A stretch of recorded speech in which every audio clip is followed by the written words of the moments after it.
स्वागत है आपका भक्ति टेल्स में, जहाँ हर कथा में छुपा होता है भक्ति, ज्ञान और जीवन का संदेश।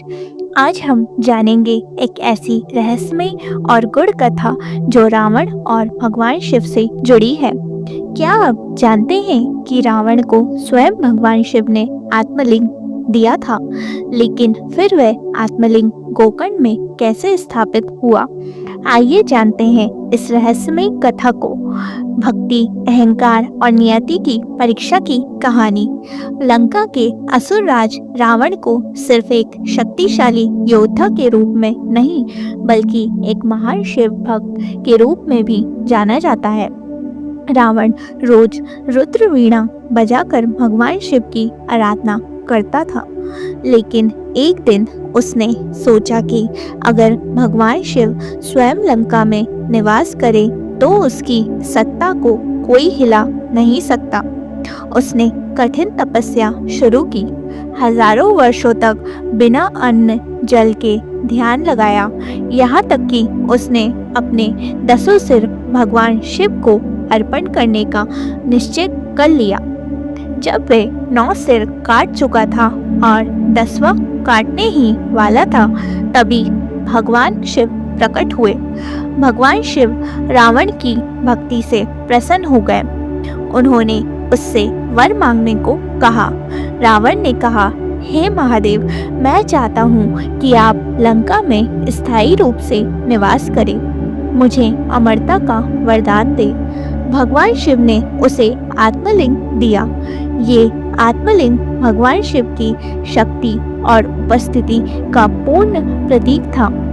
उन्होंने एक शर्त भी रखी, इस आत्मलिंग को जहाँ एक बार रख दोगे ये वहीं स्थापित हो जाएगा और फिर उसे हटाया नहीं जा सकेगा। रावण सहमत हो गया और आत्मलिंग लेकर लंका की ओर रवाना हुआ। देवताओं की चिंता और भगवान विष्णु की योजना। देवताओं को चिंता हुई कि यदि रावण आत्मलिंग को लंका ले गया तो वह अजय हो जाएगा। इंद्र, ब्रह्मा और अन्य देवता भगवान विष्णु के पास गए। भगवान विष्णु ने गणेश जी को इस कार्य के लिए चुना। उनका उद्देश्य था रावण को आत्मलिंग स्थापित करने से रोकना। जब रावण आत्मलिंग लेकर गोकर्ण क्षेत्र यानी आज का कर्नाटक पहुंचा तो संध्या वंदन का समय हुआ।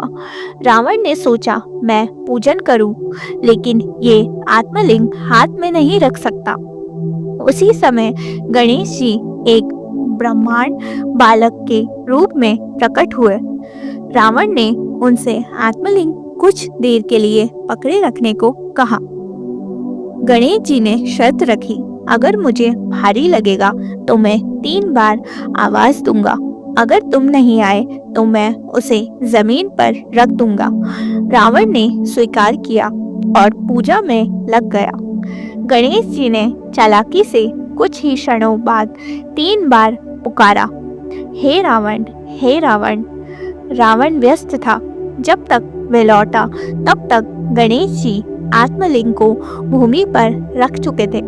वह आत्मलिंग जमीन से जुड़ गया और रावण कितना भी बल लगाता वह उसे हिला नहीं सका। रावण को क्रोध आया और उसने आत्मलिंग को तोड़ने की कोशिश की। उससे आत्मलिंग के कुछ टुकड़े गिर गए, जो आज भी गोकर्ण के आसपास के तीर्थों में पूजे जाते हैं। गोकर्ण में आज जो महाबलेश्वर मंदिर है वह उसी आत्मलिंग का प्रतीक है। कहा जाता है कि ये आत्मलिंग भगवान शिव की सबसे शक्तिशाली उपस्थिति मानी जाती है। ये स्थान एक सिद्ध पीठ है जहाँ आज भी भक्त दर्शन करके अपने जीवन के पापों का प्रायश्चित करते हैं। कहानी का सार। भक्ति और अहंकार का संगमय इस कथा से हम 2 मुख्य बातें सीखने को मिलती हैं। पहली, सच्ची भक्ति से भगवान प्रसन्न होते हैं, जैसा रावण की तपस्या में दिखा। दूसरा, लेकिन अहंकार के कारण वरदान भी शाप बन सकता है। रावण की शक्ति उसके ही अहंकार की बलि चढ़ गई। भगवान शिव न केवल भक्तों को आशीर्वाद देते हैं, बल्कि समय आने पर अहंकार को भी नियंत्रित करते हैं। गोकर्ण में आज भी वह आत्मलिंग स्थापित है। ये इस बात का प्रतीक है कि भक्ति में शक्ति है, लेकिन विनम्रता के बिना वे अधूरी है। अगर आपको ये कथा अच्छी लगी हो तो भक्ति टेल्स को सब्सक्राइब करना ना भूलें।